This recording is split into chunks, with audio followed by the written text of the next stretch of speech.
talking about these issues. So myself, I have a very close relative who themselves had committed suicide. And although I had done all of the different research about the causes and the characterization of suicide under Islamic law, I was unable to cope emotionally with the fallout of that relative taking their own life, dying by suicide. Now, I'm sharing this now with you. It has been more than a decade since that happened. I did not speak even once about this topic until 5 years ago. I was asked to participate in a panel discussion at a major Episcopalian church in the city of Houston and give a religious perspective on the idea of suicide and suicide ideation. And so after listening to one of the people who was there, who was a local pastor, talk about dealing with suicide in his congregation, I then shared a story about someone who I knew in the city of Houston who had died by suicide as well. And then I was unable to not share my own personal experience. So this is something that I am a personal advocate for, because it is very peculiar that I had never found the comfort to speak to anyone in the Muslim community, even close family members, about this issue, and I found it in a public event at a church. This is why it is so important for us to really connect what we do with what we say and what we believe. And that is why tonight's lecture or tonight's topic is depression, suicide, and empathetic communities. Because if we do not have emotional intelligence, we do not have empathy, we do not build a repository in ourselves of akhlaq, an akhlaq that is not just akhlaq for the good of ourselves, but is connected to Allah, His names, and His attributes, then we will continue to lose lives, both amongst the living and the dead, and not understand where the problem starts. Lose them amongst the dead, those who have perhaps taken their lives. Lose them amongst the living. Many of us are living in our communities, but we are really dead inside. We don't really understand how to express ourselves and where to find help. So one of the things that I do in the Houston area is work with certain Muslim family service organizations that do advocacy in this area. And I talk about my own experience and about my own studies on these topics to try and shine light on the fact that it is not shameful, it is not wrong for you to be in touch with your emotions, to be in touch with your mental health, to be in touch with yourself and connecting your heart to Allah subhanahu wa ta'ala, so that you can be the best believer that you are, and that you can help others improve their lives as well. So talking about suicide within the Muslim community, I know when I was in Imam, and I don't try to make this very dreary, but I remember living in the South and finding that this was a lot more common in certain areas of the community than it was in other places. And I was actually doing some research, and it was showing that areas that are more highly populated surprisingly had lower suicide rates than what I had seen, and areas that were less popular actually had higher suicide rates. But now this comes back to another question, which in the community we may have, like, if somebody is Muslim, they commit suicide, doesn't that just mean that they're a bad Muslim?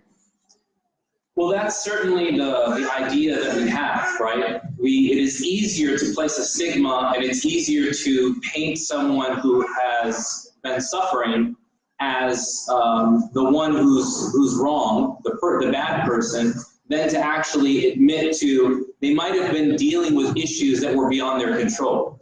They may have been dealing with issues that they didn't find help for. And we have to ask ourselves, what have we done when someone does not see any escape from the trouble that they're in except by taking their life? How far along do they have to be in sorrow, in sadness, in cognitive dissonance and cognitive distortions to the point where reality is not reality for them. See, this is the thing that we have to realize. We think it's really clear to us. Well, you know, just don't take your life, duh. I mean, that's the attitude that we have.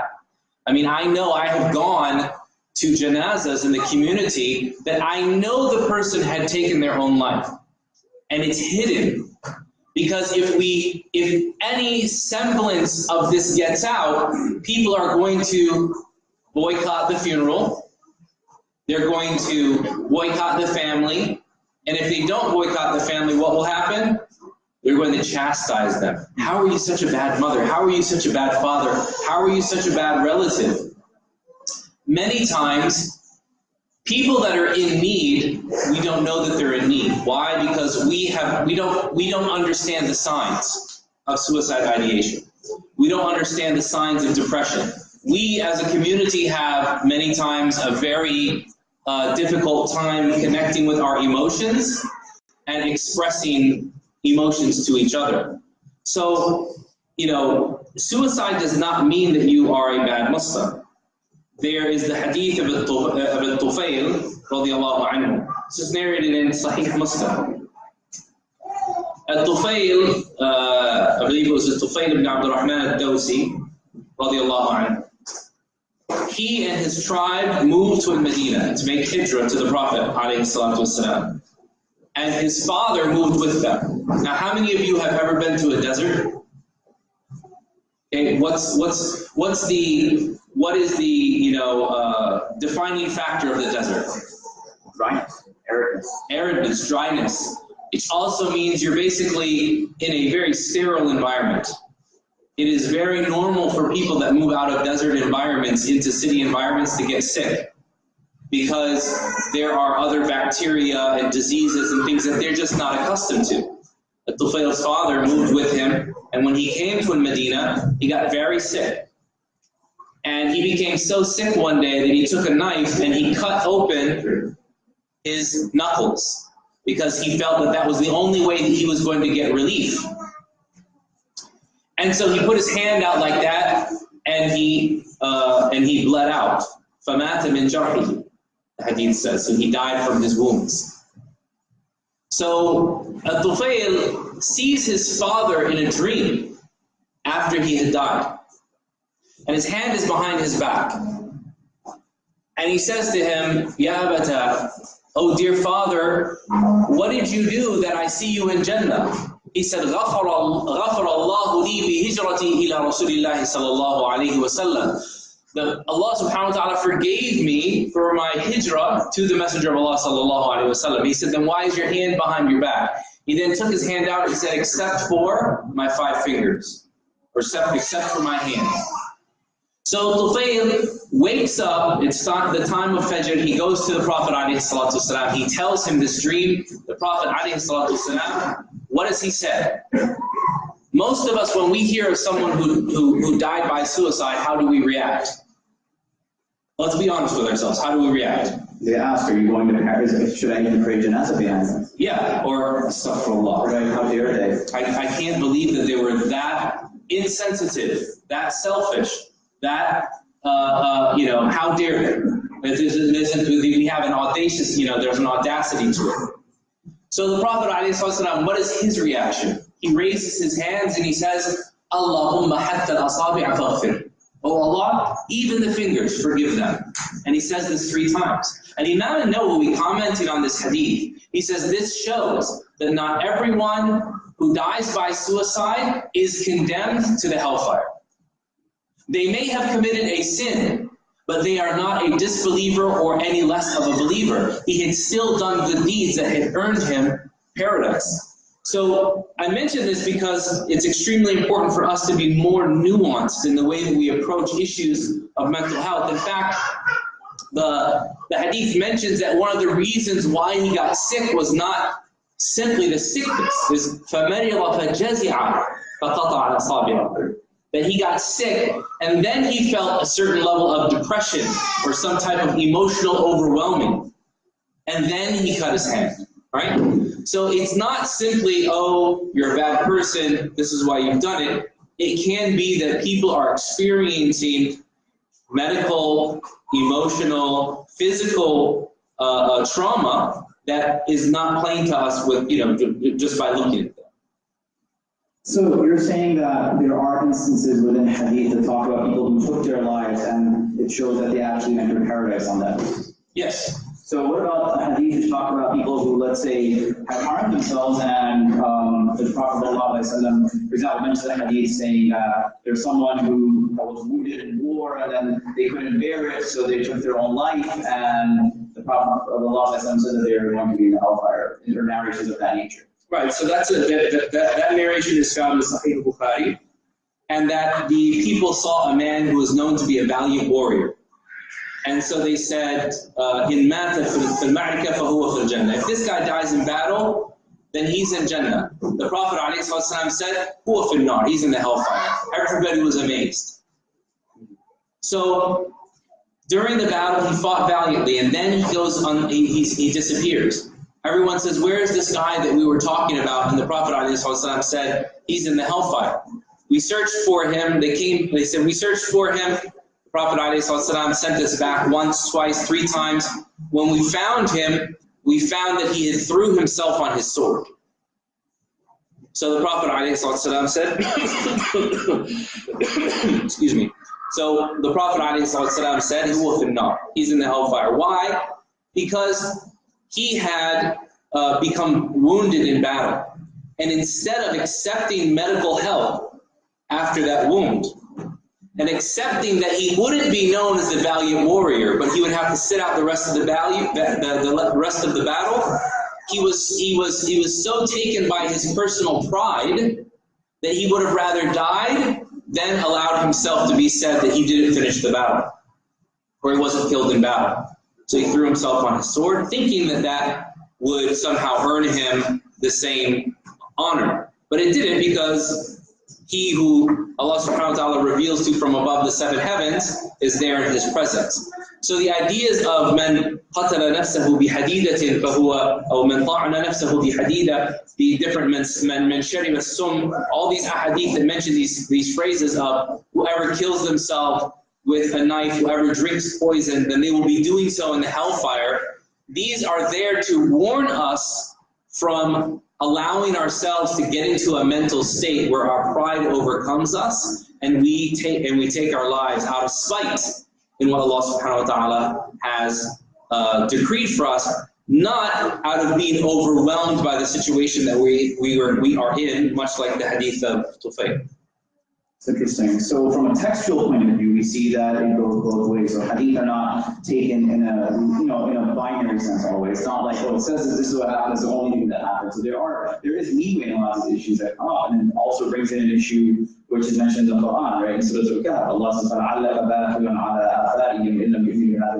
ta'ala, right? That, and you can correct me on this, but I remember having a conversation with someone. What does this verse mention? It mentions about the Prophet ﷺ's own despair and people outcasting him, people not believing his message. That, and you can kind of expound on this, where he literally had gone to the edge of a mountain, right? Before he started receiving revelation. I mean, was the Prophet ﷺ struck him with grief to that extent that he thought about, depression or suicide in that context? I don't know if we can say that he thought about depression or suicide, but that narration is the narration of Zuhri, and it's found in, I believe, Mu'allaq form in Bukhari. And there's a lot of debate as to the authenticity of that, even though Imam Bukhari mentioned it in the Sahih. Yeah. It is not mentioned with an isnad back to the Prophet ﷺ. But that said, there is still the revelation of Surah Al-Duha. Yeah. وَالضُّحَى وَاللَّيْلِ إِذَا سَجَى مَا وَدَّعَكَ رَبُّكَ وَمَا قَلَى. The Prophet ﷺ had reached a level of despair after having not received revelation, where Allah subhanahu wa ta'ala then sent down Surah Al-Duha. Your Lord has not forsaken you, nor does he hold you in disregard.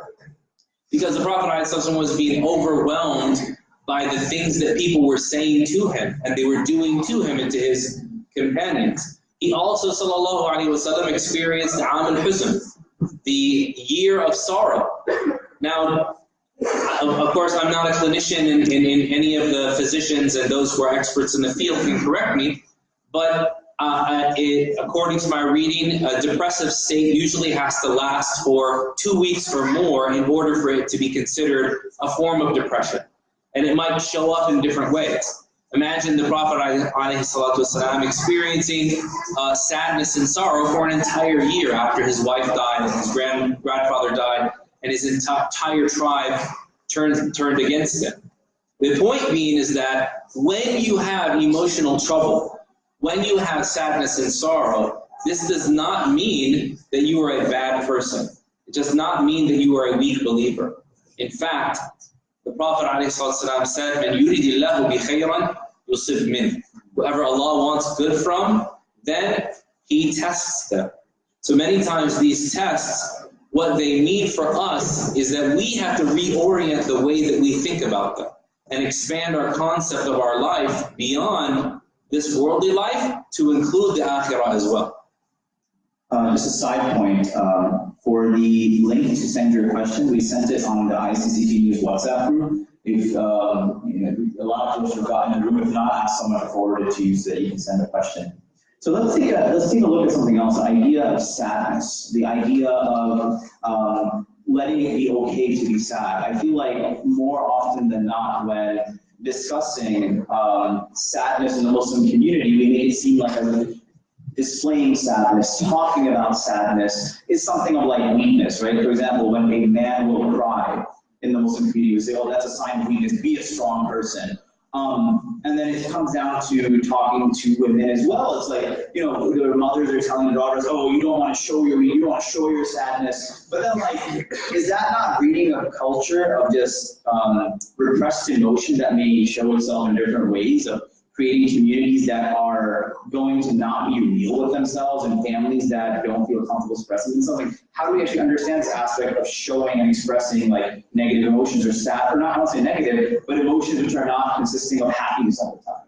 Yeah, I mean that's an excellent point. I think one of the problems is actually in your phrasing of the question of saying in the Muslim community. Many times we equate what we do in the Muslim community with what is normative Islamically. And so, well, we've always done it this way. My parents and my grandparents have always done it this way. This is the way that we're going to behave. And we look at anything beyond that as some type of aberration. And that and that actually affects us. That actually, we're making rules for ourselves mentally that are affecting not only our actions, but our faith. And what we're doing is essentially, you know, encoding in our heart things that Allah subhanahu wa ta'ala has not held us to. Allah subhanahu wa ta'ala has set for us certain rules of character, of belief, to uphold and to live according to. And our struggle as believers is to make sure that the emotions that we experience, we realize that that breadth of emotion, both negative and positive, in the end is all positive. That makes sense. Why? Well, I want to drill down on that point just for why would even the negative in our life be positive?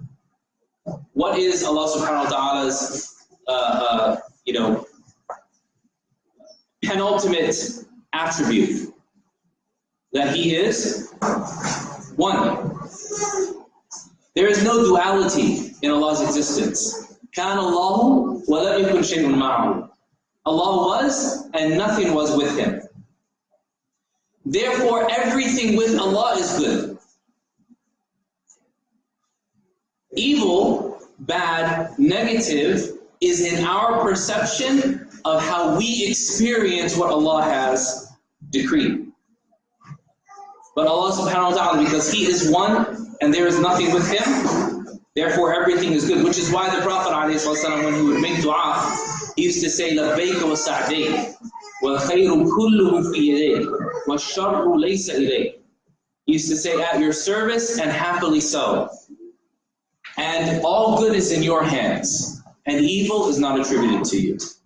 So we have to learn to live through the emotion. What happens is we try to go around it and bypass what we see as negative. So as men, don't cry. Men aren't supposed to cry, right? The Prophet ﷺ was seen crying after the death of his son Ibrahim.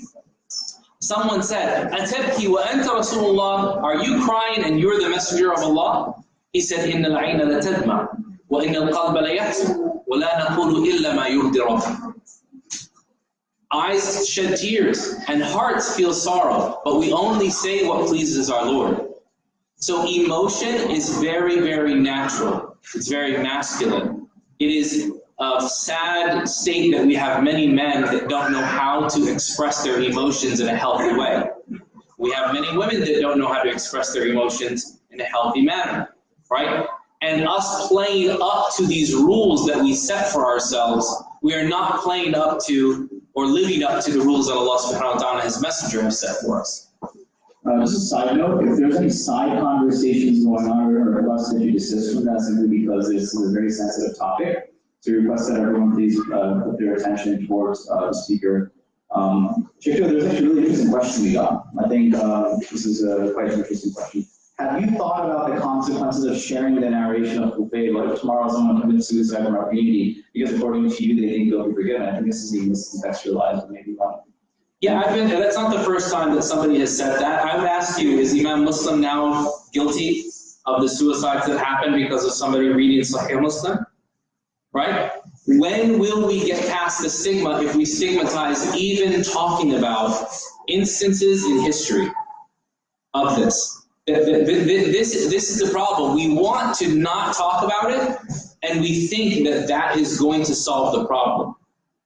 The Prophet ﷺ, he said, "Akbiru min hadim al-ladhat, al-maut." Remember much. What will cut off all of your joy? Death. He didn't say that because death is necessarily a bad thing. Man ahabba liqa Allah, ahabba Allahu liqa'ahu. Whoever loves to meet Allah, Allah loves to meet them. So death in and of itself, remembering death and talking about difficult situations actually doesn't make them more difficult, it makes them easier. It allows us to make the conversation normative. How many of you here have a will?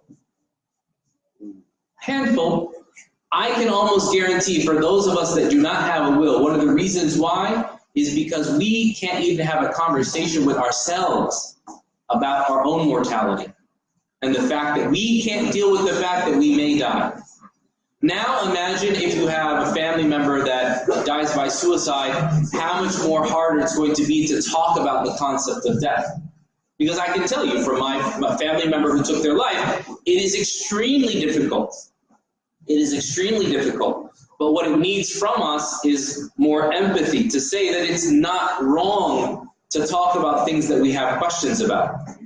Even when those questions are about fundamental misconceptions of what we should do in life and our responsibility to ourselves and to Allah. It's interesting you mentioned the idea of empathy, right? Obviously that's something we want to talk about. And it's quite interesting to note that people who may be involved in the community or who may be coming to pray, and consider themselves quote unquote religious. I remember having a conversation with a family member who's actually quite well educated, somebody who's involved in the community, and I was trying to get this person to understand the aspect of empathy. Like trying to feel what the other person in front of you feels. And they literally did you just make that term up? They're like, I know about sympathy, I know about apathy, but what is this nonsense of empathy? Yeah. And they're like, what is that? That's such an American thing. Like, we didn't have that growing up in the country that we grew up in. So this is something that you should not take into the far. What do you have to say about that? I mean, don't wear a seatbelt. Don't take from the car. No seatbelts anymore. In fact, don't drive a car. Right? This is an interesting thing about terminology, right? If you look in medieval Islamic legal texts and you talk about issues of depression, clinical depression, insanity, mental health, diminished capacity, the gradients that you will find in the modern context are not there in the classical context, because knowledge of the human body was not as developed as it was or as it is now. And Muslim scholars traditionally have always updated the way that they contextualized their characterization of Islamic rules, not the rules themselves, but how they're characterized given their knowledge of the human body and the effect that it has on it, right? So for example, we might have someone who has diminished capacity, but they're not clinically insane. They may be able to have a functioning life and live and pray and have some form of responsibility, right? And so they would be given by the fuqaha, the jurists of Islam, responsibility up to the point that they're able to handle it, right? So the idea of empathy being somehow foreign, we might not find it in term, in name, but it is certainly there in practice. I mean, Hanzala, radiallahu anhu, he is walking in the streets of Medina. Abu Bakr radiallahu anhu, he sees him, he says, كيف أنت اليوم يا حنظلة? How are you today, Hanzala? He says, نافق حنظلة. Hanzala is a hypocrite. He said, why do you say that? He said, because when we're with the Prophet sallallahu alaihi wasallam, we feel like our iman is on top. And then when we leave, we get busy with our wives and our children and our businesses, and we feel different. So what did Abu Bakr say to him? Did he say to him, how dare you? Fear Allah. No, he didn't say that. Read more Quran. Read more. Say 50 salawat and see me in the morning. Going into the masjid. Yes.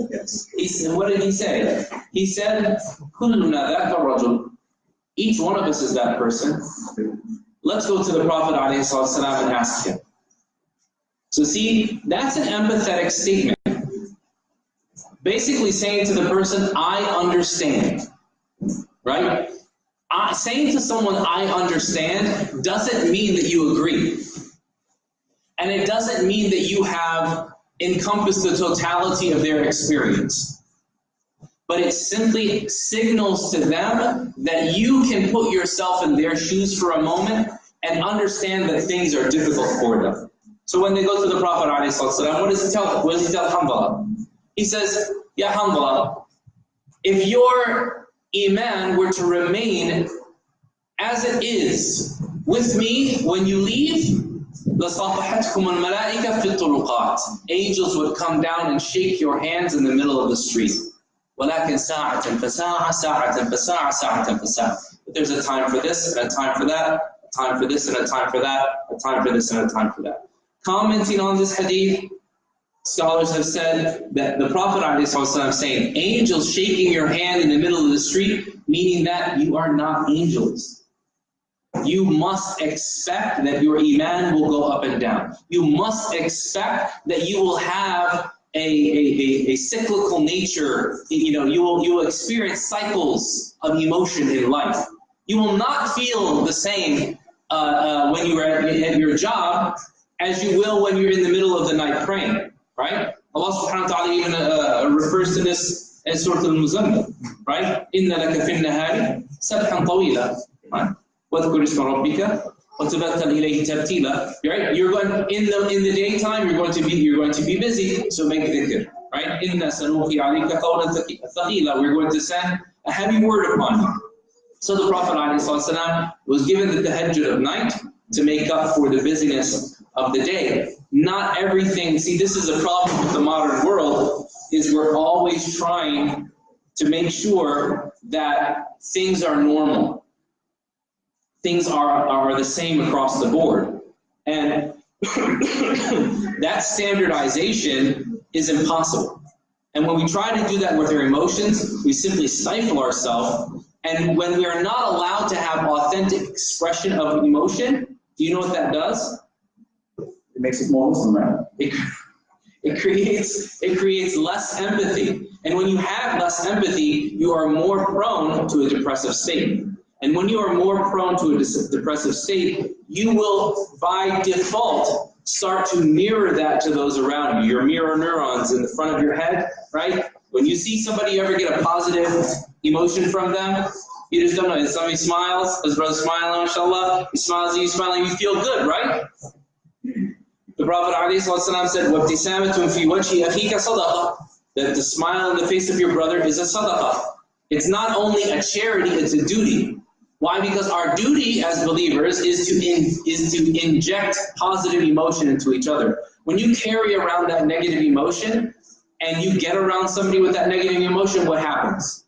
Right? You start to gain that negative emotion as well, right? So it's important for us not to equate the negativities of our particular backgrounds or cultures or practices with what is normative Islamically, but always fight to be, as the Prophet ﷺ was described, وَإِنَّكَ لَعَلَى خُلُقٍ عَظِيمٍ, you are on an immense character.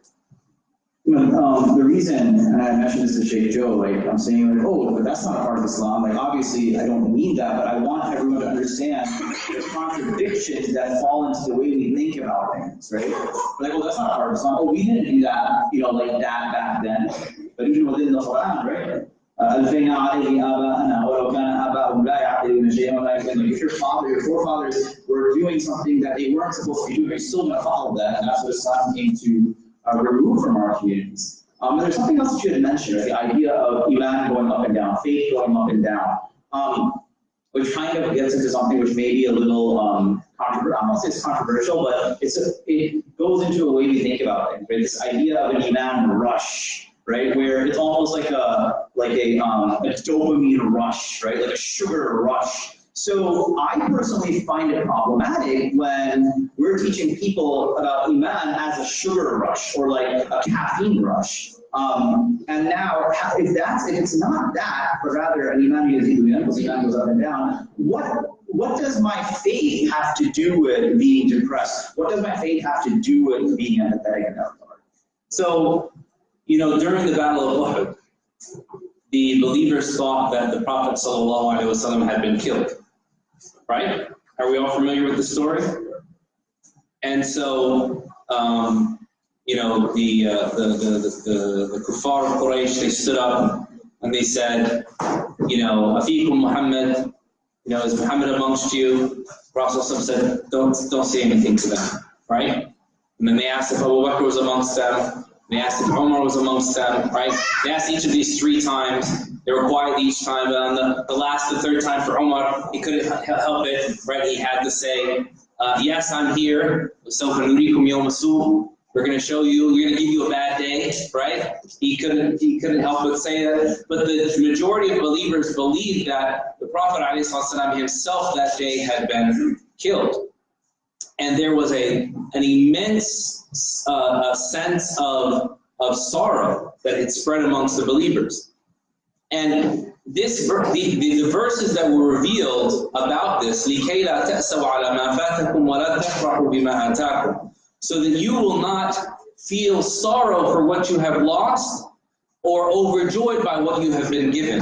One of my teachers explained it to me like this. He goes, why are we given emotional ups and downs that affect our Iman? Because the Sahaba, their Iman was affected. Why are we given these emotional ups and downs that would affect our Iman?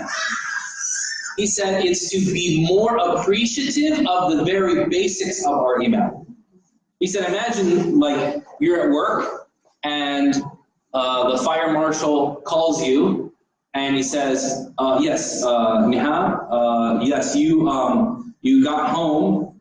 I said, are you home right now? No, I'm not. What's wrong? Well, it's a good thing that you're not home because your house is on fire. And we're trying to put out the fire, but we want to know, is it possible that anybody's in the house? And he says, subhanAllah, my son comes home from school early on this day. He might be in the house. You've got to, and he starts becoming frantic and thinking to himself, is my son in the house? He's worried. He's not sure if he's lost the most precious thing to him in the world. Right? May Allah give him a righteous son. And first a righteous wife.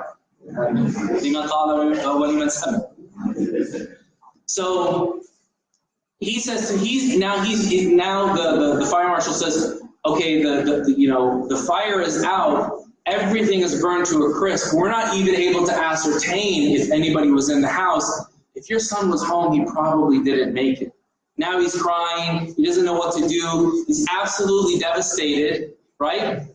20 minutes later, as he's sobbing at his desk, he gets a phone call. Dad, what happened to the house? Who's this? This is your son. I went over to my friends to play video games today. I'm sorry. I didn't know I should have went home.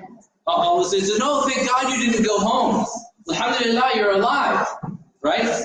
So he said, this was Allah subhanahu wa ta'ala's test to the believers on the day of Uhud to say, what is your faith based on? Is your faith based on the persona of Muhammad sallallahu alaihi wasallam or the principles that he was given? Right? So this Iman rush, many times it's our favorite, celebrity sheikh, right? It's our favorite time of the year, maybe a conference. It's a favorite event that we get that rush from, right? And then we have, just like when you have a sugar rush, you also have a sugar crash, right? And so we have to inculcate in ourselves a sense of principle and not persona or place with, trying to develop our emotions vis-a-vis our iman. This is a pretty heavy question that we got here. How, if someone has attempted suicide, is there a specific way that they should repent? Is there a specific course of action they should take as a Muslim? I don't know if there being any specific thing that you should do other than to, first of all, get yourself help, right? Find someone that you can trust. Find a counselor, a therapist that you can see and that can help you work through those issues. Other than the act that you may have attempted, repentance wipes out anything that came before it. And so, if you have done any sin, whether regardless of what that sin was, and you repent from it, then it's as if you have not sinned before that. But another part of repentance is also reparation, to repair, right? And so part of that repair is to go and actually get professional help to help you so that you don't fall into the thoughts that you had before that brought about those actions. Interesting. Let's move on to the third aspect of how we can kind of bounce around, which is empathetic communities. For communities to obviously grow together and learn to be empathetic, they have to have a sense of love, right? They have to have a sense of yearning to be together. So if any community whatsoever, I think every community, just like any family, has problems, right? Any family is like, yeah, everything is perfect in our life, they're probably lying, right? No one can claim to be problem-free as an individual within one's family. So specifically, if we're trying to build empathetic communities, right? And this is also a question. But if people continue to congregationally hold animosity towards each other, racism is not just within implicit aggression, but it's just like openly being racist, like Desis versus Arabs versus the Black American community versus white people versus millennials, and that's a common theme I think in a lot of masajid. So when it comes to that aspect of it, and like I said, as somebody who's now I think served like 4 communities all over the United States, it's a very common issue. How can communities go about addressing that and building empathetic communities if people have a problem with when groups have problems with other groups within themselves? So I think that what happens is that when we try to diagnose why we lack empathy in the community on a broader scale, we always speak about symptoms. And so we talk about racism, a real problem. We talk about bigotry, a real problem, right? We talk about sexual deviance, a real problem, right? And we will try to peg ourselves to maybe more modern theorizations of how to understand those issues, which are helpful, right, in contextualizing issues, but they are not the be-all, end-all of our morality. What I mean by that is, you can talk about these issues until you're blue in the face, and you can ask for a change in behavior.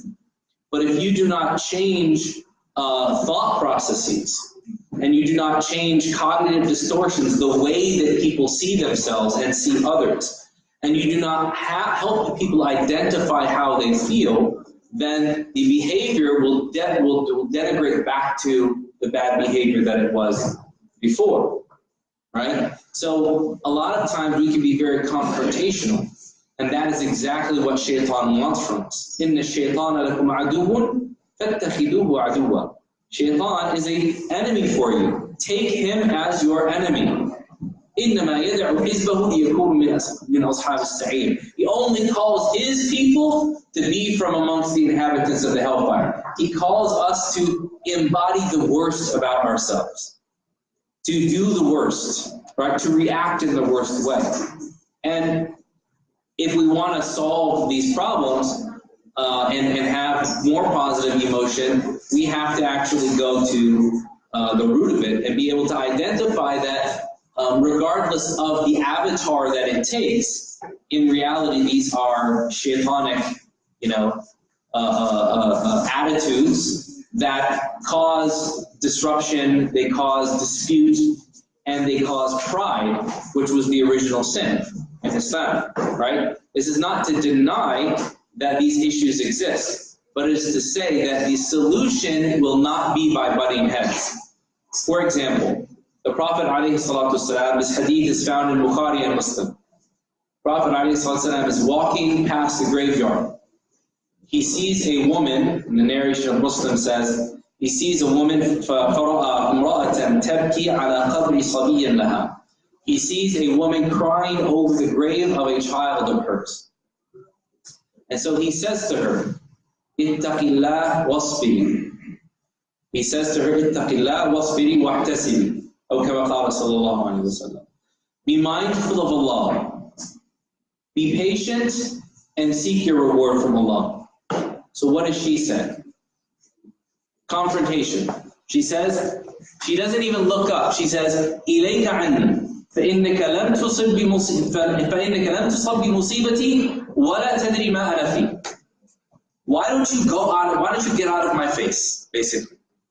Why don't you leave me alone, because you haven't experienced my afflictions and you don't know what I'm in right now. Abu Bakr radiallahu anhu wants to say something to her. The Prophet ﷺ prevents him. Right? Later on, people go to her and say, do you know who you just talked to and said to? And she had no idea. She rushes to the Prophet ﷺ's home. She finds no guard or person waiting at the door. She enters. She says to the Prophet ﷺ, or apologizes to him. He says to her, إِنَّمَا الصَّبْرُ عِنْدَ الصَّدْمَةِ الْأُولَى. Patience is only at the first sign of calamity. So these issues are not going to be dealt with a heavy hand. We have to be caring to each other. We have to be loving to one another. We have to show kindness. And at least, even if we can't identify with what people are going through, because quite frankly, some people have life experiences that it is very difficult for us to be able to understand on par. We should at least be intelligent and empathetic enough to say, I understand, and then listen. That's a huge skill that we lack. It's just, if we want to build empathy, number one, we have to admit that we're biased. Okay? We have to admit that we're biased. We have to admit that my individual experience, okay, my individual experience as a white man that grew up in Florida, on the beach, surfing and riding skateboards, in lower to middle class housing, does not equal the experience of any one of you. I will be biased in the way that I see your experiences. And unless I can admit that I'm biased, I cannot show empathy to you. If I cannot admit that I am biased based upon my own experiences, I will not be able to show empathy. Then if I want to show empathy, I also have to be able to listen, hear what you have to say, understand. I don't have to agree, and I don't have to tell you my opinion. I simply have to listen. And then I have to talk to other people, contextualize. And then for us as Muslims, in building that empathy, is that we have to remember that this goes back to the attributes of Allah subhanahu wa ta'ala. One of the principal issues of Aqidah, that we always talk about Aqidah and Iman and Tawheed, and unfortunately it's always debates, right? When there are issues of our Iman which are fundamental for building communities, which is the idea of mercy. Ar-Rahimuna yarhamuhum ar-Rahman, yarhamu man fil ardi, yarhamuka man fis sama. Those who show mercy to others will be shown mercy by Ar-Rahman. Have mercy to those in the earth, he who is above the heavens will have mercy on you. Unless we start to live out the names and attributes of Allah in what we do, in being kind, in being merciful, in being giving, then we will always be embodying the opposite, and we don't want to be that.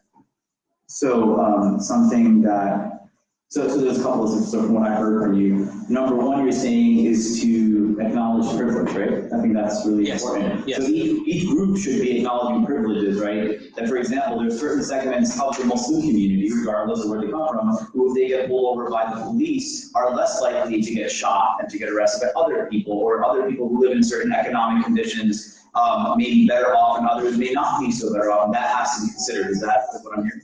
Yeah, I mean, acknowledging your privilege it goes beyond the binaries of American society. We as Americans, we many times look at things in binaries that are historic in the United States, rich versus poor, black versus white, right?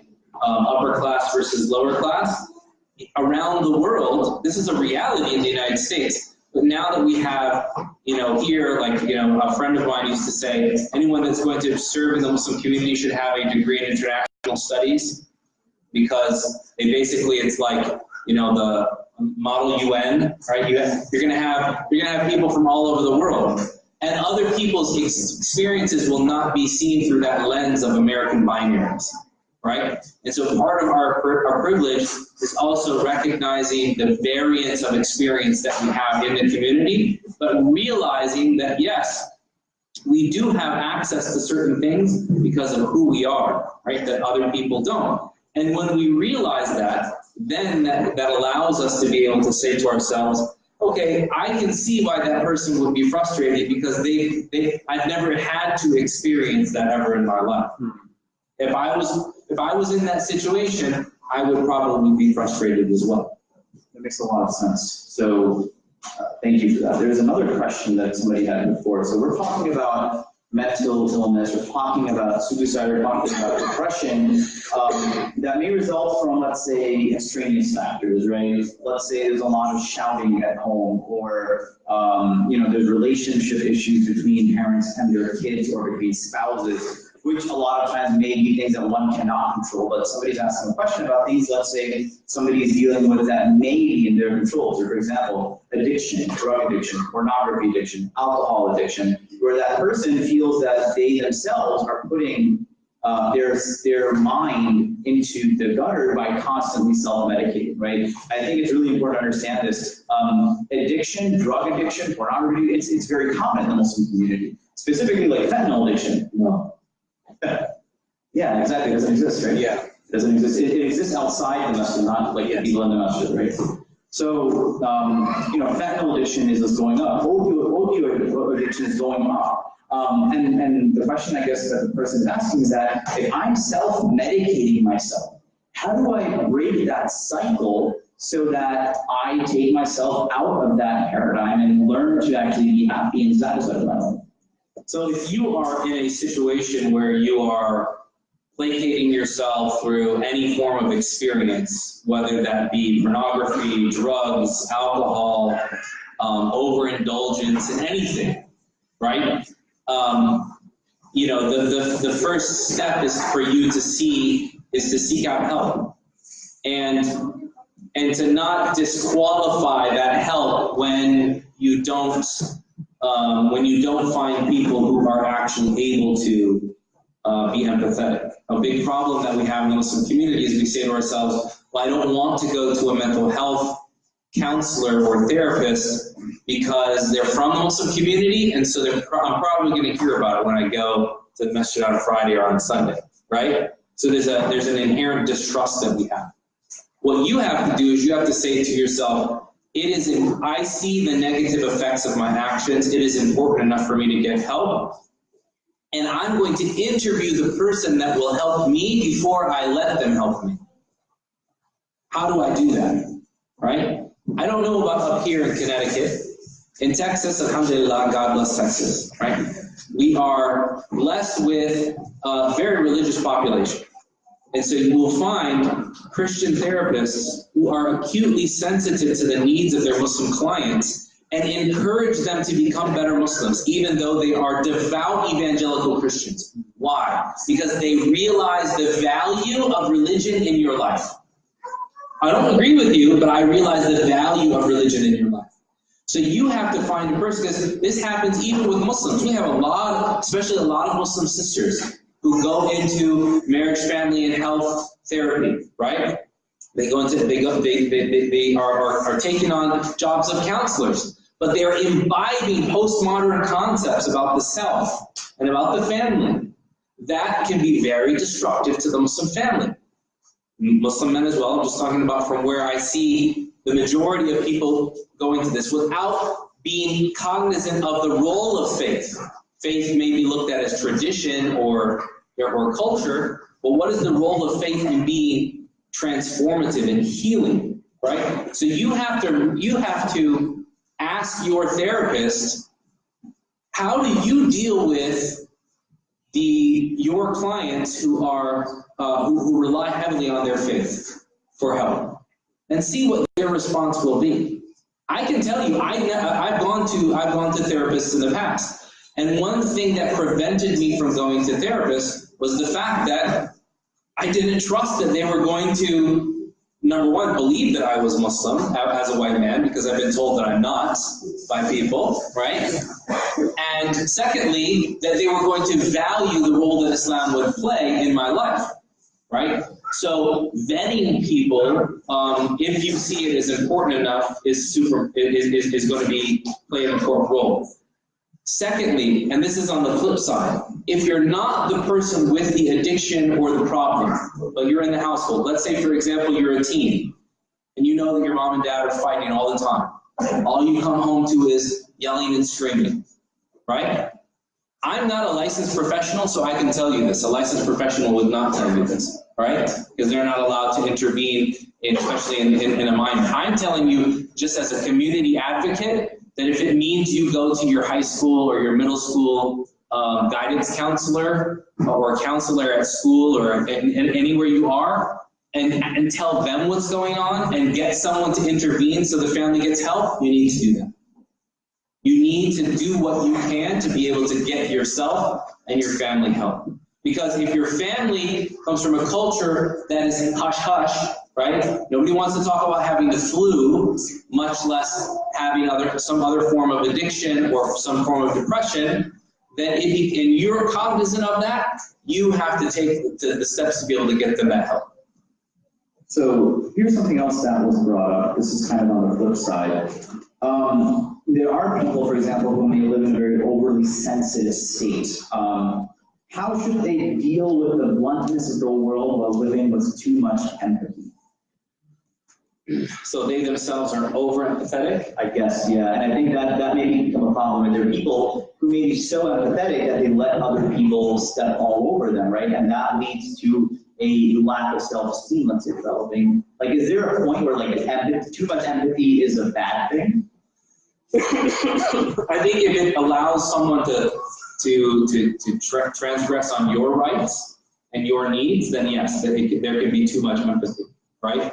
And to me, that sounds like, while empathy may be a positive in many of the aspects of your life, in you allowing yourself to be walked all over, it is actually a negative. And things can be positive and negative at the same time. Someone can be extremely, for example, vigilant as a person. They can be extremely acutely aware of the need to do something, right? So I work in budgeting and personal finance and things like that. So I have clients who will come to me and they will say, you know, I'm very good at saving money. You know, I'm very good at my budget. Why would I need your services? Say, okay, how much have you saved for retirement? 0.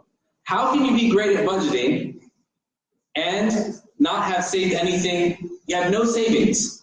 You're like that because your vigilance, while it is good, is also an excuse that you use to not deal with the idea of growing old, to not deal with the idea of your children leaving, to not deal with the idea of changes in life, right? So your empathy can be something which is positive, but it can also be a mask for some other deeper hurt that you have, that you don't want to deal with rejection, right? You don't want to deal with negativity. You don't want to have to assert yourself because you don't know how to assert yourself. The only communication that you know is either be aggressive or be passive, right? You don't know how to be assertive. So too much empathy can be bad sometimes. So I want to take a little bit of a shift. I've been following you on social media for a long time, and I really enjoy a lot of the things that you write and tweet about because you yourself, being somebody who is a bona fide Islamic scholar who has written about finance, who's written about different subjects related to the Islamic tradition, it's actually a breath of fresh air to see someone talking about mental health issues, talking about family, talking about one's own ups and downs of life in a public manner so that they can relate to the people. What was the point where you were like, I need to shift the narrative of how our communities are talking about Islam, how our communities are envisioning a healthy community to look like? What was, I guess, the turning point or points for you to kind of shift that conversation, at least at an individual level? It was when I started giving khutbahs more frequently, more regularly in front of the community. Like when you came back to the country, or? Well, I would come back in the summers, right? But as I started to interact with the community more, my grandmother, who I was very close to, we actually took her on a summer trip one year to Washington, D.C.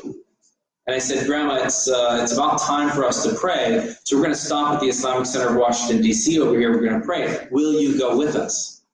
And she said, oh, God, I don't know if I can do that. If I go with you, will you promise not to tell my pastor? So I said, sure. Yeah. I said, I don't talk to him anyway, so you got that covered. So she goes, and we went inside, and she went in the masjid. And as we were going into the masjid, now mind you, my grandmother is in her late 70s. Okay, so we're going into the masjid. This guy barks at us in Arabic. Hijab, hijab, khaliya tadrus hijab. Let her wear hijab. I said, Habibi, هي من القواعد من النساء. إيش القواعد من النساء؟ I said, ما حفظت القرآن ما ناقش معهم. I said, Allah says those women who are of age beyond marriage, they don't have to wear hijab. He said, well, what is this? He hadn't heard of the concept. I said, if you haven't memorized the Quran, I'm not going to debate with you, right? So we went into the masjid. She was amazed. It was beautiful. And I started to notice that if I'm speaking in a way, and what people hear when they come to the masjid is spoke in a way that my grandmother cannot understand it, then it doesn't need to be said. Yeah, I saw that. Really good. Okay, yeah, alhamdulillah. So that's actually one of my personal rules for giving a khutbah now. When I write a khutbah, I say to myself, if grandma was here, would she understand what the hell I'm talking about? What if your grandma doesn't speak English?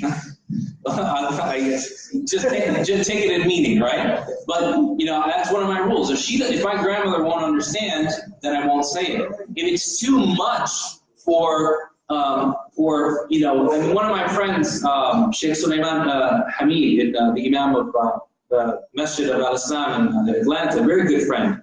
I really benefited from him in crafting the vernacular and the communication, because he said, I give khutbahs to 9-year-olds and 90-year-olds, and I have to meet everything in between, right? So for me, the turning point was just seeing that so much of what we talk about in the community is beyond, it's just going above people's heads. And the very, very basic, beautiful things about Islam we are many times missing, or politics and debates and things that aren't of a lot of benefit for us. So I'm going to tackle one more question. So we got a lot of questions, but we're also going to open up the floor and give the mic around to whoever would like to ask questions. Here's another fun one. Well, also I wanted to mention something. You talked about how there are certain Christian therapists in Texas that will like combine between or telling Muslims that, oh, you should be more religious and find value in your religion. There's an organization called the Khalil Center based out of Chicago. They have offices all throughout the country. Their nearest one here is in New York City, where they actually have scholars who are like Islamic scholars, and they're also trained therapists. So there's like one of them, her name is Dr. Rania Awad. You should really look her up. She's actually a sheikha that studied in Syria for several years, came back here, went to med school, and is now a professor of psychiatry at Stanford Medical School in the Bay Area.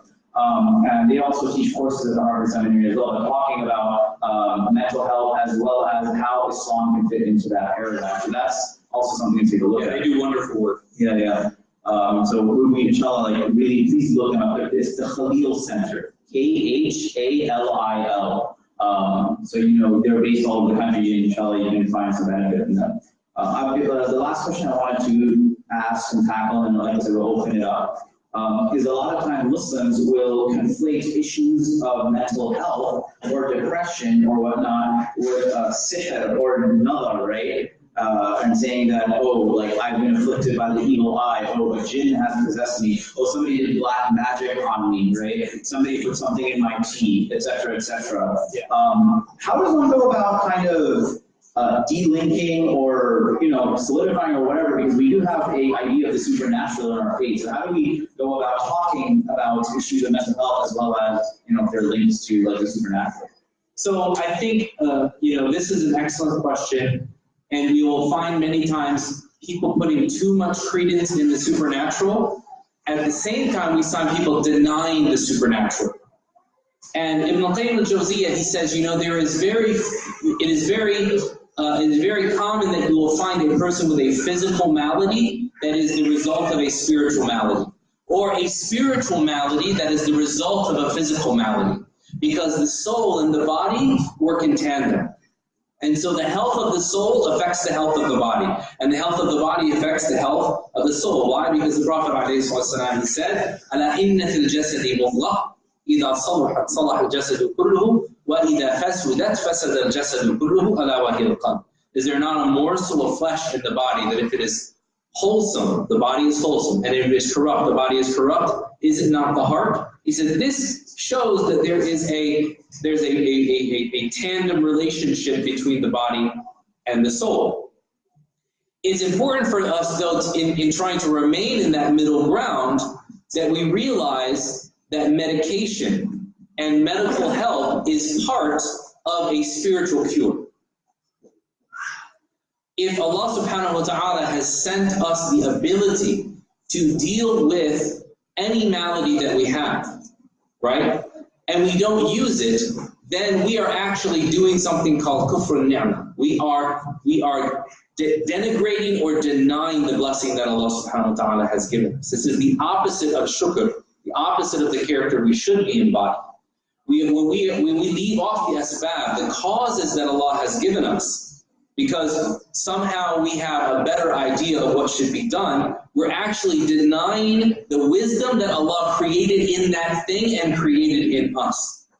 And and as a result, denying Allah subhanahu wa ta'ala's will for us to become better. So notice that the Prophet ﷺ, he said, من أكل 7 تمرات من عجو المدينة أو في رواية من تمرات المدينة أو من عالية المدينة لم يصب بسحر ولا سم في يومه أو كما قال صلى الله عليه وسلم. The hadith is in Bukhari. The Prophet ﷺ said, whoever eats 7 إذا أصبح, whoever eats 7 dates, ajwa dates in the morning when he awakes, will not be afflicted by magic or poison during that day. Right? Some other narrations say 7 days of the dates of Medina. Some say from Aliyah to Medina, the area called Hawari. There's different narrations. The point here is not the issue of eating dates, because everybody's going to do, brother Nice, how do we order ajwa dates now? right? But the idea here is that the Prophet ﷺ is prescribing preventative medicine for an anticipated problem. He is prescribing preventative medicine for an anticipated spiritual malady, such as being susceptible to sickness. Which means that medication is not something that is wrong. What we have to be acutely aware of, however, is that if we try to heal the body through medication and we do not heal the soul through therapy and ibadah, right? Then one of the two is we're still going to be out of alignment, right? So you'll have people who will, for example, say, no, I won't take medication because doctors over-medicate. That's true. Many times, doctors will over-medicate, right? This is why we have an opioid crisis, right? Because the victims look like me, right? And we had a war on crack because they didn't look, right? So you have over-medicating, but when you give me medication and you're not coupling that with therapy, like maybe, they're like, I mean, I'm sure there are professionals here that can tell you better about the many different types of, cognitive behavioral therapy, cognitive programming therapy. There's so many different methods that can be used, right? When you're not trying to heal the soul at the same time as allowing the body to gain a certain level of equilibrium, then you will automatically be out of balance again. So for us, we cannot deny the spiritual, right? But we can also not deny the effect of the physical on the spiritual. And I will tell you, I will share with you, right? I think maybe this is ICCT, right? This is the name of the masjid? ICC, is it ICCT? ICCT. Where's the T? Oh, in Connecticut. Okay. ICCT exclusive, right? So I actually was on antidepressants for 6 months, right? I was in an extremely difficult state of dealing with overwhelming problems that had just accumulated over the years. The death of my grandmother, the death of my father, problems in other parts of the family. And I went to the physician and I said, my family physician, I said, I just can't deal with it. I can't even, I went and gave a khutbah in a community one time and I started crying during the dua of the khutbah and everybody's like, MashaAllah. And I am being ripped apart inside because I'm not crying for you people. So I went to my physician and I said, hey, I need something to balance me out. And I was blessed that after I got that, I went and saw a therapist who said, I'm glad that you did that, but we're going to work hard within these 6 months to make sure that you don't have to keep taking that, right? So I had extremely bad depression, extremely bad anxiety, right? So I was with medical professionals who were aware of my faith, and they themselves knew the dangers of opioids, right? So for the example, for the anxiety, I was given something that was not narcotic. It was actually an antihistamine, right? Which was good because then I had to take Claritin and Zyrtec and all that stuff anymore. It was like 2 birds with 1 stone, right? And then eventually I moved off of the antidepressants because of therapy, off of the anxiety meds because of, I'm speaking in front of you right now. I have an acute fear of public speaking. I hate public speaking. And everybody goes, that's not possible. It's possible, you just don't see it, right? So understanding, building a team that can help you in understanding your situation and where you want to be. You have to make the decision. It has to be you that says to yourself, I will not allow myself to be dragged down. I will not allow myself to be my worst self, right? لَقَدْ خَلَقْنَا الْإِنسَانَ فِي أَحْسَنِ تَقْوِيمٍ. We have made man in the best of molds. You have to strive for that best mold. You have to strive for your best self.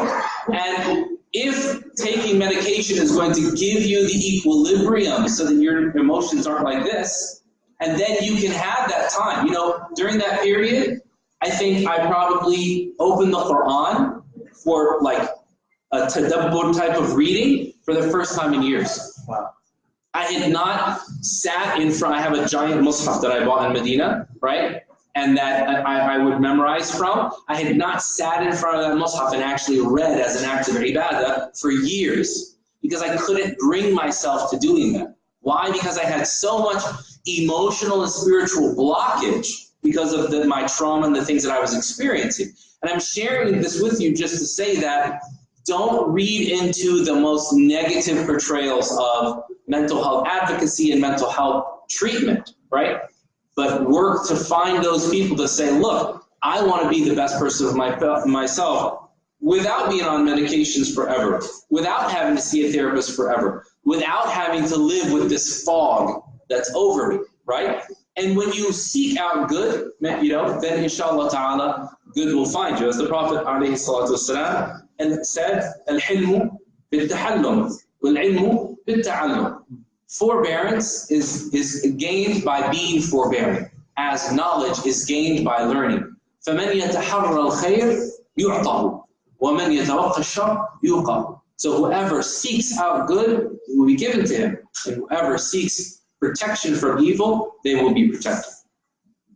Sheikh Joe Bradford, you're you've been an imam, you're an Islamic scholar. I am not an imam. I said you've been an imam. I said you've been an imam, right? You said, I said you've been an imam. That's how to get them.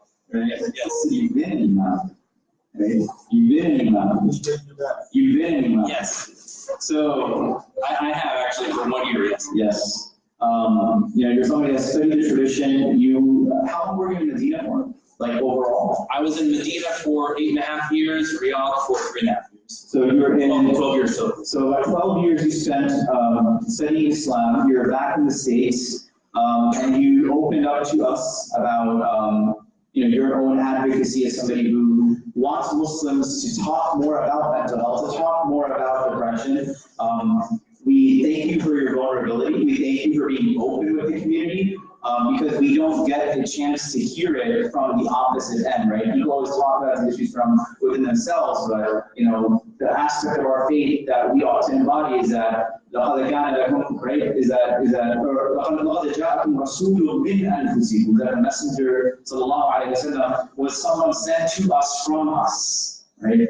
He's supposed to embody us. So thank you so much for sharing what you shared with us. Thank you so much for taking the time out to be with our community. Let's give it up for Sheikh Joe Bradford.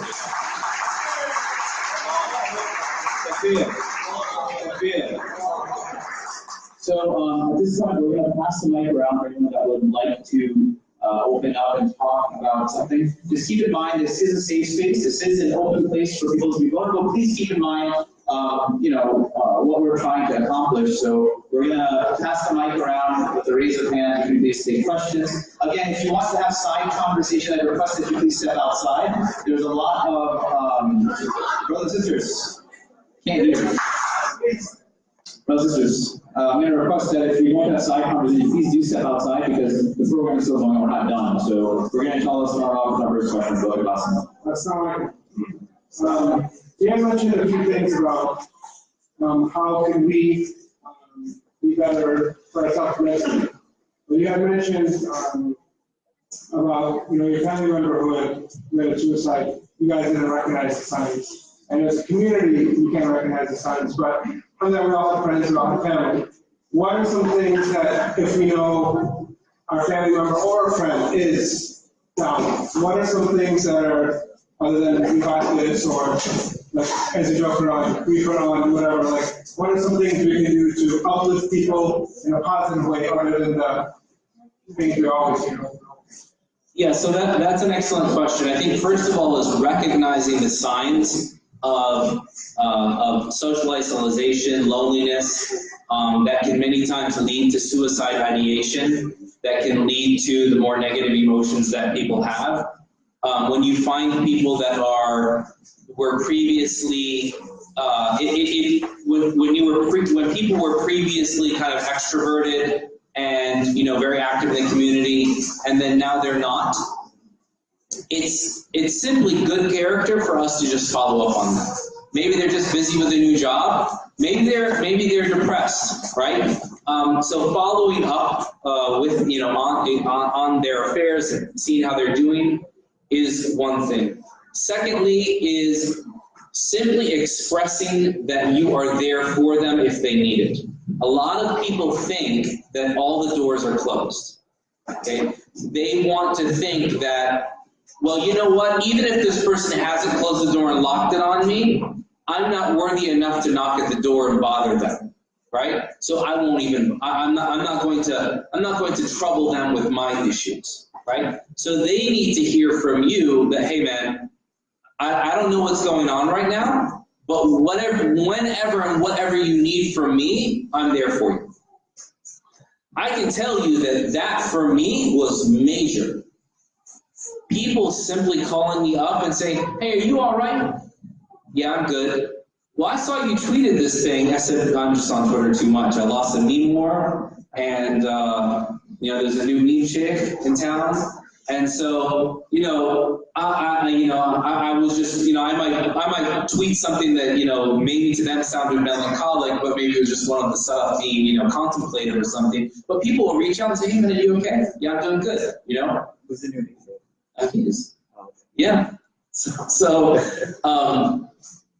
it's important to simply, that's a part of our character. It shouldn't be that we need someone to be in pain for us to reach out to them. We should just reach out to them, right? We should just, say, where's this person? I haven't seen them in a while. And that means inculcating in ourselves the ideas of brotherhood, the ideas of fraternity, the ideas of care and love for each other that should precede any problems that we have. When we focus on ourselves and improving our own character, then it will automatically help those who are hurting as well.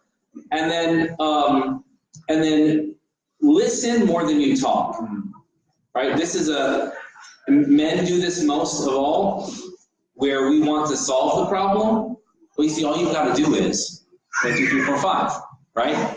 And it's simple. Why haven't you done that, right? And we as men are more guilty of that.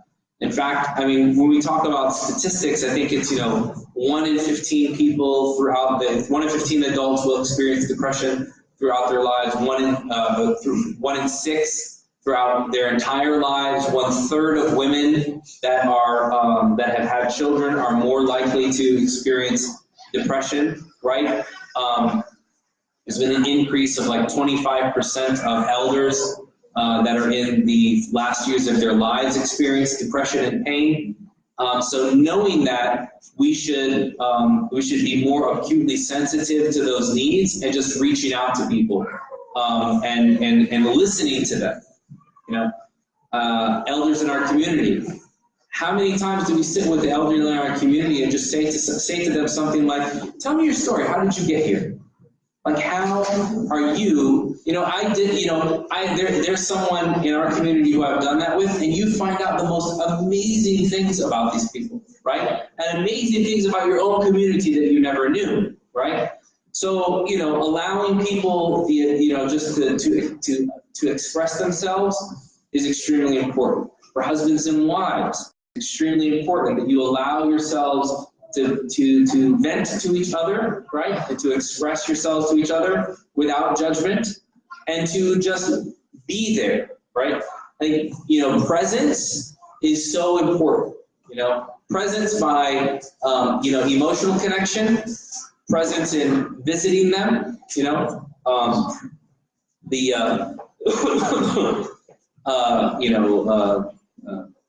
This is a sunnah of the Prophet ﷺ to just visit people, and then presence of mind, of listening to them and being empathetic. I think that will help a lot. Yeah. So the next question we're going to give it to the sisters. So if any sisters have a question, we have one question back there. And then to the brother in the glasses. Does he have his hand up? Yes. Yeah. Oh, back. Yeah. Is there more tea, by the way? Yes. Alaikum salam. My question is, there are many people who don't seek professional mental health. because of the cost involved. Even though the person may have health insurance, there's still a lot of costs that are involved with it. So, especially because it tends to be long term. So how do we deal with it? So that's an excellent question. It can be many times prohibitive for someone to seek help if they think that it's going to be, or it's supposed to be, a very long-term relationship. What I would do is I would advise anyone who's needing to seek help to be pragmatic. And maybe you don't want to see a long-term psychologist, but you can go into maybe an 8-week or a 16-week cognitive behavioral therapy course, right? Which has a time limit to it. So you know exactly your time commitment and you know exactly your costs. Then you should look into local healthcare services that may offer free or subsidized therapy. Then I would say to the Muslim physicians in the community that if you're not providing these services to the community, to start, right? To put together a clinic, not something housed at the masjid because nobody wants to show up the masjid and, oh, we know what they're doing there on Saturday, right? There has to be a certain level of confidentiality that goes with these issues, with these issues, and that's a big problem. I remember one time we were praying in the masjid, and so the sheikh, bless his heart, as we say in Texas, he's sitting with a couple between Maghrib and Isha. He comes out, leads Salat and Isha right after. Brothers and sisters, Assalamu alaikum, marriage problems are so frequent in the community. And, this brother and sister were just in my office, and they were talking about, that's just not acceptable, Al-Mustasharu Mu'taman, the Prophet ﷺ said, one you seek advice from is a trustee.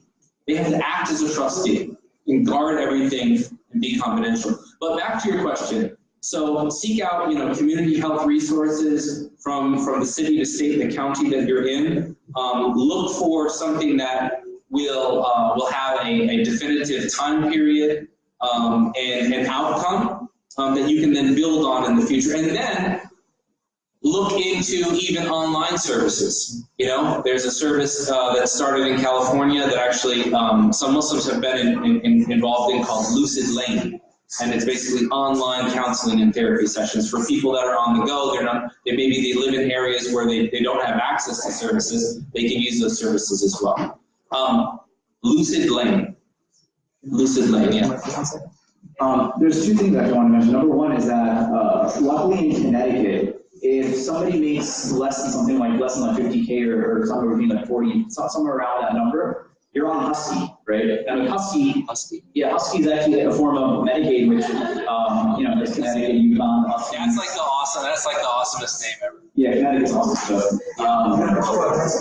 So hold on, right? Husky, for those of you that don't know, you can qualify for free medical care, which includes mental health care. So please look that up, number one. Number two, I wanted to do this before the program today, but I wasn't able to. I want to put together a Muslim wellness sheet.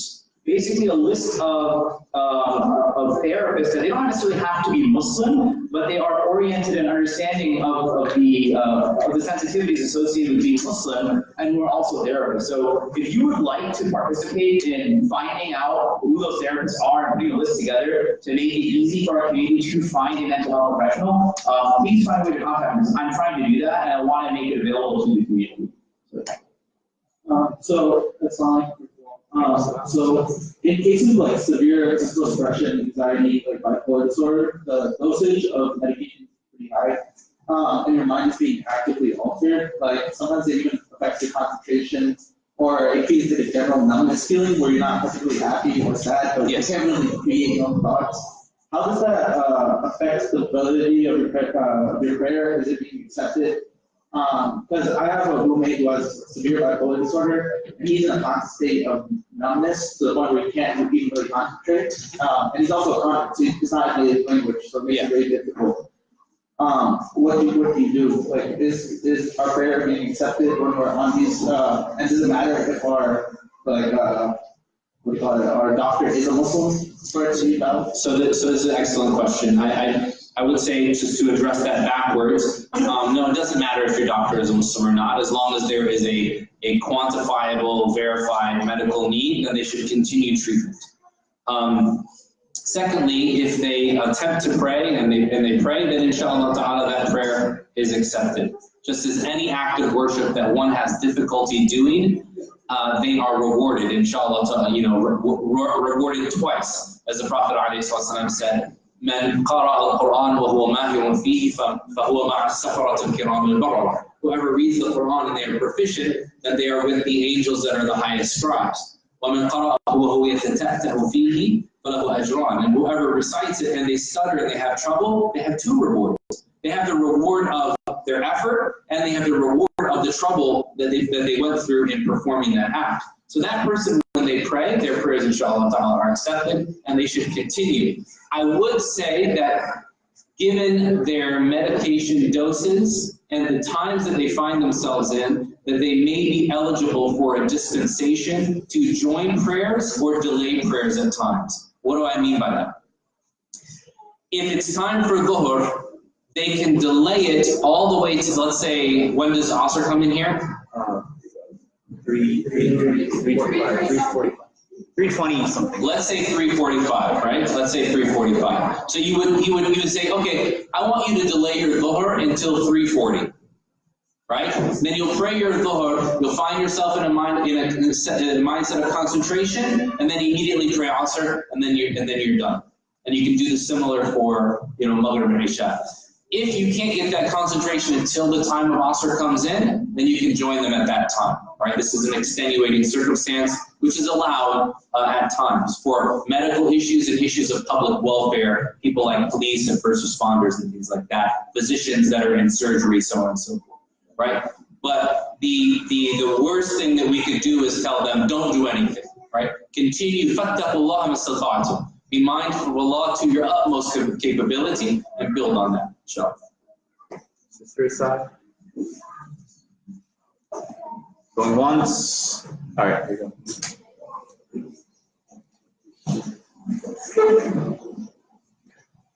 I'm good. Assalamualaikum. Thanks. You were talking earlier about going to like your friends and your like loved ones and asking them for help if you don't think that you're like good to the extent of going to like medical professionals. Can you put the mic? Could you say like how you can do that without coming off as like selfish or arrogant? Because sometimes when you ask for help like that, it seems like you're trying to make everything about yourself. Mm-hmm. How can you avoid that situation? So that is actually like it's a much more widespread problem than we like to give credit to. The way that our communities work is we are very communal based, and any expression of individual agency is looked at as selfish. And what I think is the best to do in a situation when you find people lacking in empathy and unable to understand your individual needs, that you may reach outside of the family to a trusted family friend, or if you're in school to a counselor who can then bring it. Muslim parents and relatives always seem to march in step whenever there's something official, right? So my school counselor needs to talk to you, my professor needs to talk to you, my physician needs to talk to you. There's that prestige thing about it, I don't know, right? But finding someone who can kind of bring them into the fold and suffice you the trouble of having to do that so they understand the gravity. Because there's another problem that we have in our Muslim community as well, is that we don't believe each other when we say that we have problems, and we don't believe our children when they say they have issues. Oh, you're a child. What are you? Katkut, you're just a little chick, you just cracked out an egg. You were wearing diapers yesterday. You have life problems? Sure, right? So, having somebody who can say, quantify for them, yeah, this person is experiencing issues, And guess what? You have the responsibility as a parent to help them out of that. I think is probably going to be the most effective way to get help. But yeah. Brothers, any questions? Assalamu alaikum. Alaikum salam. So, sir, usually when you say the word, when you say bravery, you're saying the word vulnerable. Many people would say, quote, weak or pathetic. Can you please explain a little more about it? So when someone uses the word vulnerable, are we saying weak or pathetic? When we say vulnerable, we don't mean weak or pathetic. Right? What we mean is that you are allowing yourself the ability to express your emotions without fear of judgment from other people or caring about what they think. Sometimes we just have to express our emotions without worrying what other people think about us. Because this is another issue with many Muslim cultures. Now notice that I use the plural there, right? Is this idea that an authentic emotional expression is, somehow bad, right? And so vulnerability, we really have to break the idols of our cultural, these cultural conundrums that we have, right? Of not allowing ourselves to cry, to feel sorrow, to be sad, or even to be happy. Being happy in some Muslim families is looked down upon. I'm sure that you've seen this before. You're walking around, you're all happy. For what? Just happy. What are you so happy about? Right? That happens. Authentic emotional expression is vulnerable because you are allowing people to see inside of you, right? And that is part of the connection of the hearts that we are supposed to strive for. In Sahih Muslim, the Prophet ﷺ, he said, "Al-arwahu junudun mujannada," that the souls are like battalion soldiers, right? فما تآلف فالأولى اتفقت وما تناكرت اختلفت. So the souls that found affinity to each other in their primordial state will come together in this life, and those that were away from each other will differ, right? So allowing yourself vulnerability and showing who you truly are will allow authentic people to connect to you. Big problem that we have is we just have bad friends, bad people that we're around. And the Prophet ﷺ warned us about this. مثل الجليس الصالح وجليس السوء كنافة الكير وبائع المسك. The parable of the good friend or the good acquaintance, good companion. The bad companion is like the person who sells musk and the person who blows the bellows. I don't know if you guys have fireplaces up here, obviously from the cold, right? As you can tell, I'm wearing like sub-Arctic winter jacket. Everybody here, I'm surprised some of you aren't wearing shorts, right? But have you ever seen in like chimney fireplaces, you have that thing that looks like an accordion, you blow it, right? The bellows, right? So the Prophet ﷺ said, a bad companion is like the person who blows that air into the fire. If sparks don't fly and burn you, then you get hit with the soot and you smell bad. And the good companion who brings positivity, if they don't give you some of the fragrance that they have, then it rubs off on you. And at least you smell it when you're around them. So being vulnerable allows us to put ourselves in a situation where we can benefit from others as well. Excellent question. Thank you. Sisters?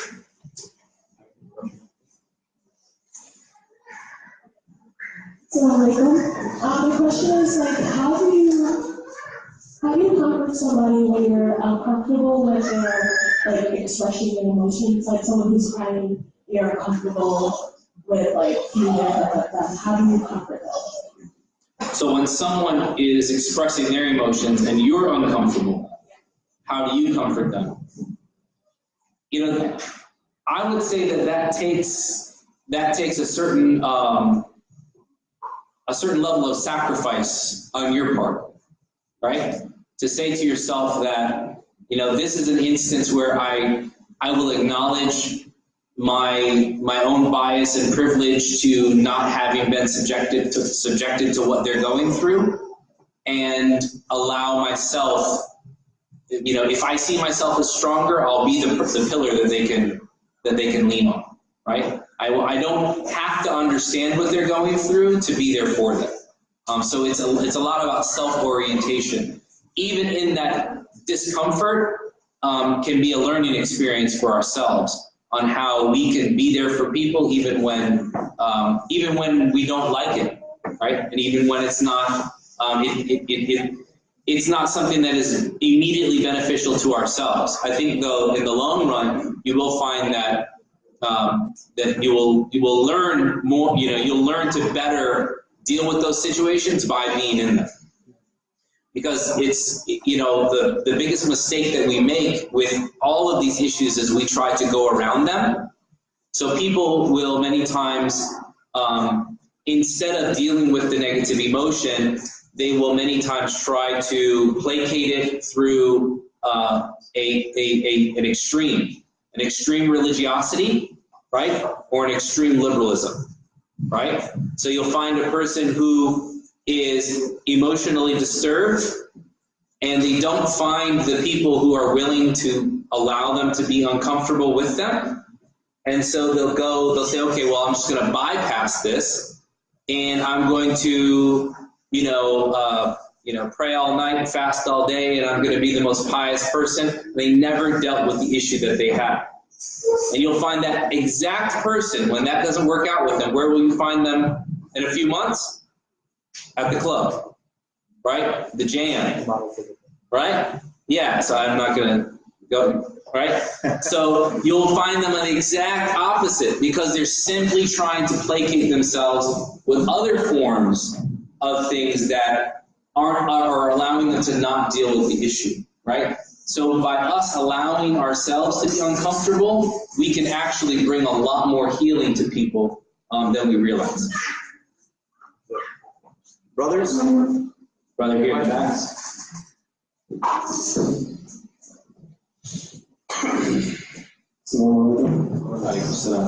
So can you please touch on how self-awareness relates to emotional health, and maybe give a couple steps on how we can become more self-aware?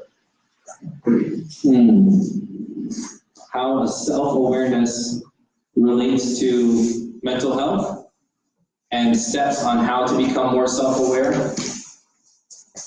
I can really only speak of my own experience, and I would say that some of the steps that I've taken have been to, one of them, we would say colloquially, you have to start to just recognize what triggers you, what sets you off, but that's not enough. It's not enough to just say that, oh, I know that something's setting me off. You have to, be in the dance, but watch from the balcony. You have to be making tawaf, but watching from the 3rd floor. It's Islamic. So you have to be in the moment, but aware of yourself, kind of an out-of-body experience. And when you can observe what's happening, when you can be the person that listens to themselves as you would listen to someone else, when you can have love and empathy for yourself as you would have love and empathy for others, then you can ask yourself, what was Allah trying to teach me through this experience? Because He is all good. God is good, He only accepts good. What was He trying to teach me from this experience? I remember speaking with a group of mental health professionals, and they said, you will be amazed at people who have been through some of the most traumatic things imaginable. Have like a victim of rape, who is now an advocate for mental health amongst the abused, and has been transformative in the lives of people who have been subjected to this. Why? Because she said to herself, there's something that is powerful about me moving beyond identifying as a victim and becoming a victim. So first and foremost, observe yourself, be in the moment, but observe from the outside. Secondly, is ask, what am I being taught at this moment? And then third, how will that empower me to move forward? A lot of those, yes. There was one more thing, which I have been practicing for many years, and when I was seeing a therapist at one point in my life, the therapist recommended to do this as well. Write. I have like 3 journals, which I have been filling up for probably the last like 8 or 9 years. Write so much that like your pens dry out from it. And you'll notice when you're writing or typing or whatever, you're able to kind of understand your own self-talk. You're able to discern what emotions you're feeling, which you cannot necessarily right away express. So I really recommend having a journal and write in it every day if you want to. Write in it whenever you need to. But try writing; it really helps. Yes. I'm a psychology major, and I face situations in which people ask me, mental illness doesn't exist, it's about weakness in man, and it's about the not having enough strength and not believing in God. How should I respond to these types of situations? I would say that perhaps in responding to that attitude that people have is to develop a rubric of questions that you can ask them that would kind of reorient for them their own experiences, right? So, have they ever felt loss? Have they ever felt sadness? Yes or no? And take them through a binary that would, were you doing everything that you needed to do religiously at that time? You might find, you might be better.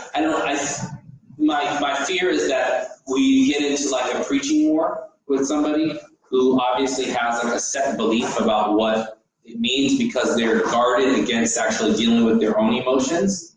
And that verse that I mentioned from I believe it's sort of Hadith is to say that the bad things in life happen to us not necessarily because of our weak faith. The believers at that time in Medina were some of the strongest in faith, but it's to test them and to even improve their faith. To test them and to purify them.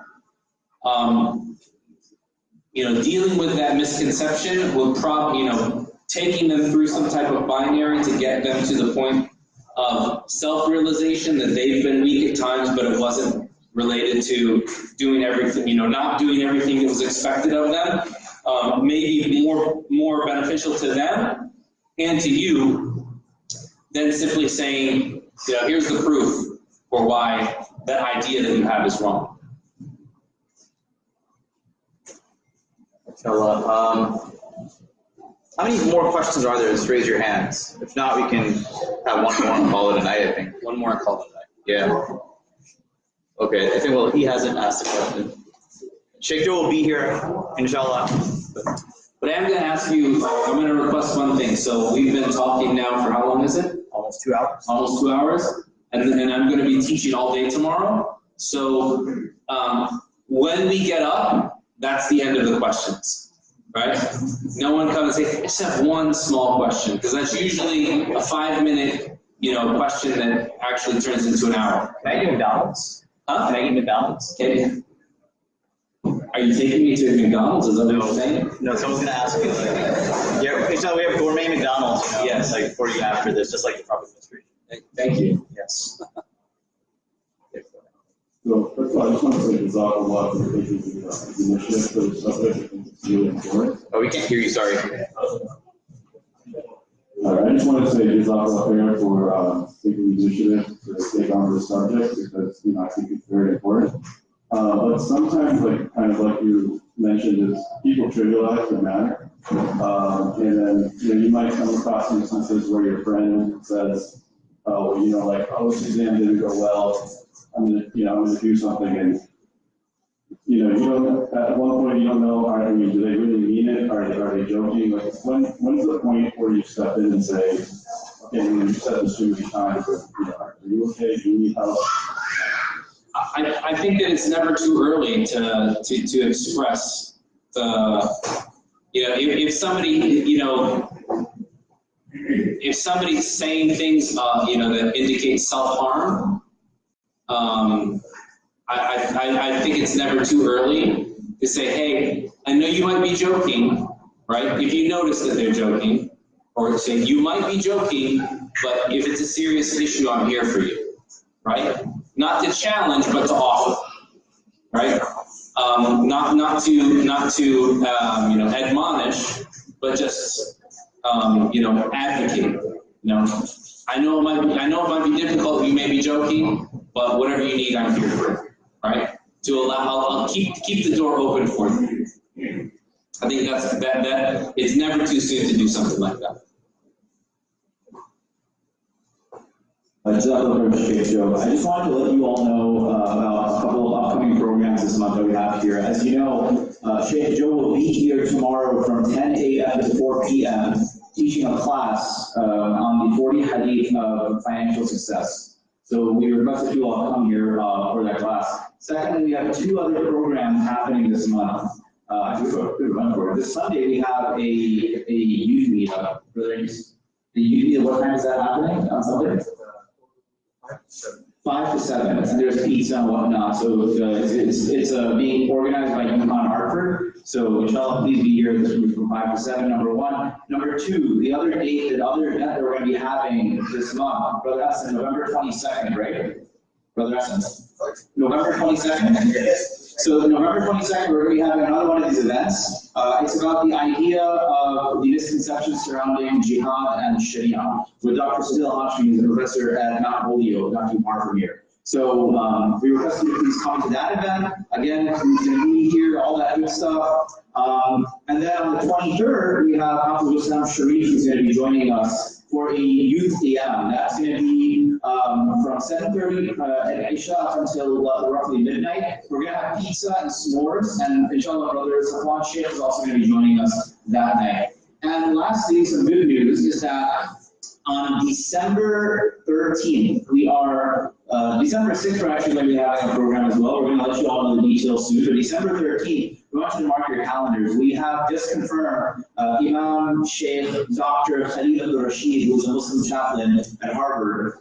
Because he is an Imam, he's a Muslim chaplain there. He recently completed his PhD in Islamic Studies from Columbia University. He studied in Hadramaut in Tahrir in Yemen. He studied in Syria and in Turkey. He has a master's in social work. He's born and raised in Atlanta. And check this out. His father, before converting to Islam, used to go to Bible study with Dr. Martin Luther King Jr. And this man is probably going to be with us then. Also on the 13th, we have our Imam candidate coming to join us, Brother Hassan Faye, Hafiz Hassan Faye, who's going to be coming from Dallas to, inshallah, join our community potentially, to meet him and his wife. So we recommend that you please keep these dates in mind. We also, if you would like to volunteer with something, please reach out. We want to try and make any types of programs that you have or ideas that you maybe bring in your mind. We want to try and bring them into a reality. So Jazakallah for coming. I'm going to get the mic to Brother. Great.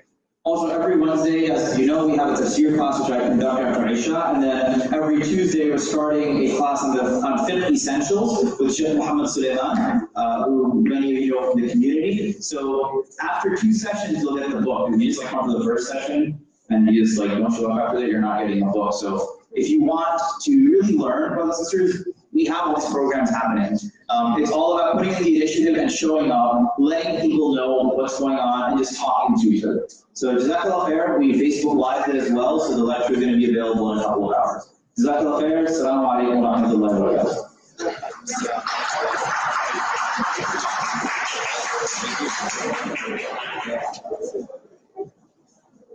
Much better than you expected? No, than the lecture one. Yeah, thank you.